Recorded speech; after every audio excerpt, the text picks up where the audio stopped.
కార్తీక మాస సందర్భంగా ఈశ్వరానుభూతికై అభిషేక లింగాన్ని తుని దివానం వీధిలో గల బ్రహ్మకుమారి ఆశ్రమంలో ఏర్పాటు చేయడం జరిగింది. పౌర్ణమి రోజున అనగా శుక్రవారం రోజున సాయంత్రం 6 గంటల నుండి దీపోత్సవ కార్యక్రమం జరుగుతుంది.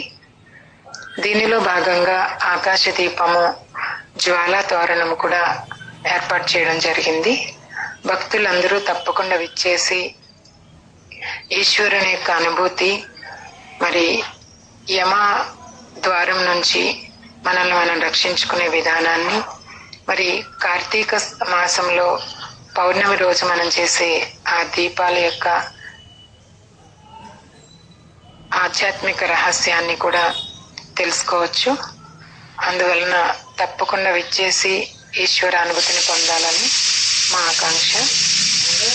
సాయంత్రం 6 గంటలకి తును దివానం వీధిలో గల బ్రహ్మకుమారి ఆశ్రమం దగ్గరికి రావాలి.